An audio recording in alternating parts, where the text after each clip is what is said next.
Hey students, this is lesson 6.2, properties of parallelograms. In this lesson, we are going to learn properties of both the sides, the angles, and the diagonals of parallelograms. Go ahead and do the review. I'll check back with you.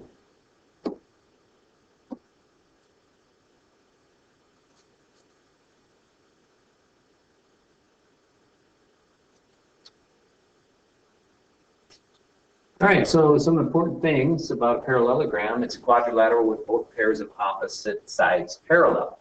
So think of that as the definition of a parallelogram. In a quadrilateral, opposite sides do share a vertex and opposite angles do not share a side. And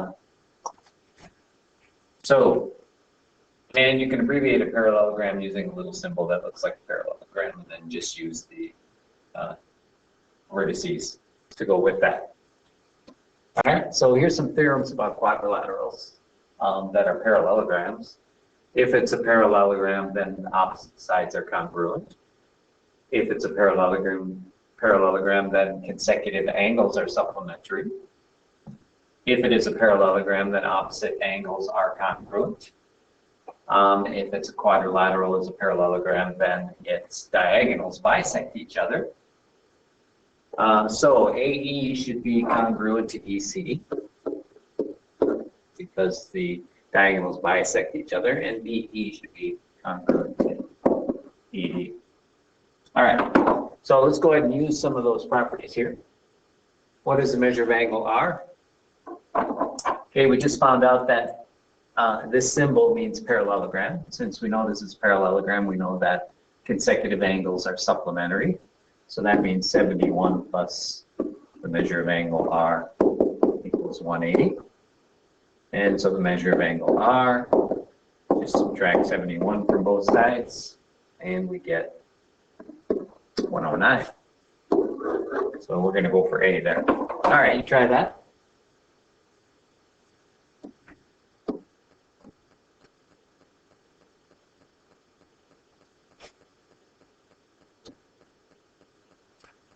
All right, we're going to use those properties, those theorems that we just talked about to do a proof here. I'm going to set this up as a two-column proof. All right, so here's the idea here.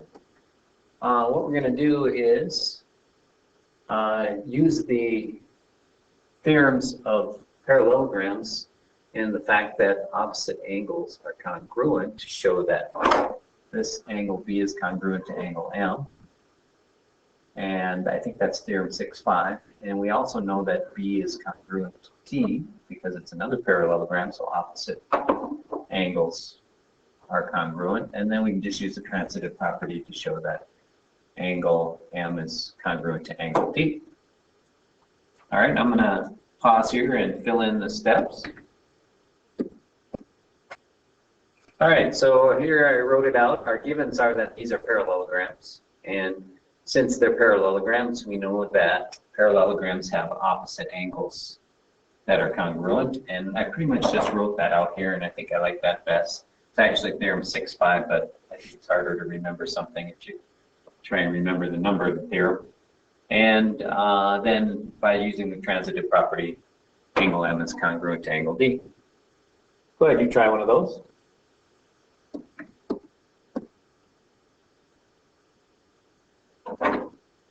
Notice this. I would probably just put in that reason for that, but there's your answers.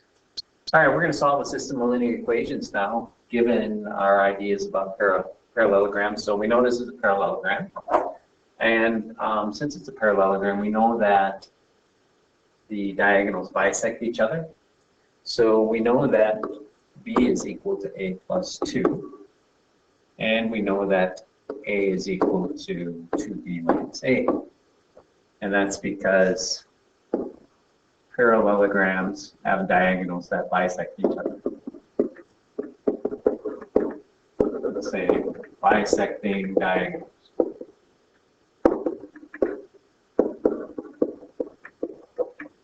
All right, and so now that we have that, we can use substitution here maybe. Let's put 2B minus A where that A is. So B is equal to 2b minus a plus 2. And then we'll just simplify this. So b is equal to 2b minus 6. Subtract 2b from both sides, and we get negative 1b is equal to negative 6. Divide both sides by negative 1, and we get b equals 6. Now that I know that b is 6, I know that a is equal to 2 times 6 minus 8, which is 12 minus 8, which is 4. Or I can just do 6 is equal to a plus 2. And so we know that a must be 4. So, and the last thing we want to do is find the lengths of hj. That's the whole thing here. And we know that a is 4. So this is also 4 over here. So hj equals 4 plus 4, which is 8. And b is 6. So that means this side over here is also 6. So ik is equal to 12. All right, try that.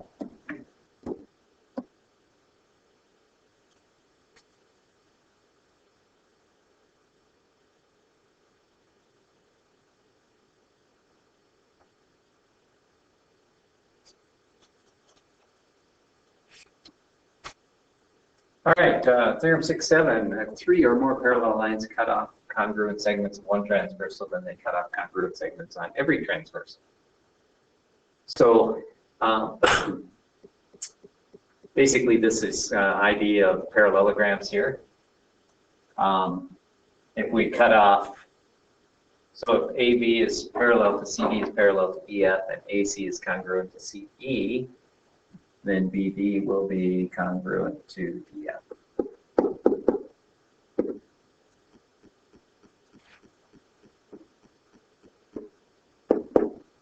All right, so let's think about that as we do this problem. In the figure below, RW is parallel to SB, and SB is parallel to TU if RS equals ST equals 5.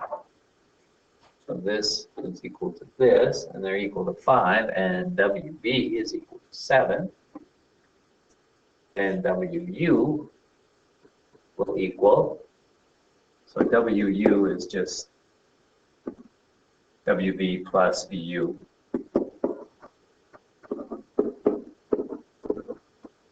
And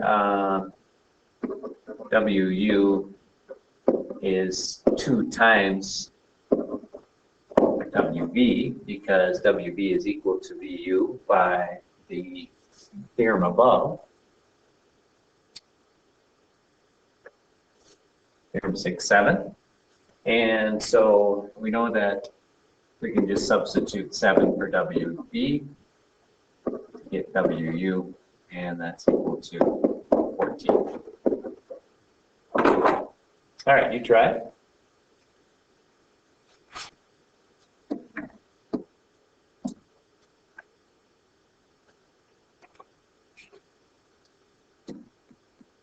All right, there's a lesson check. Go ahead and do that, and we'll share those in class next time we meet.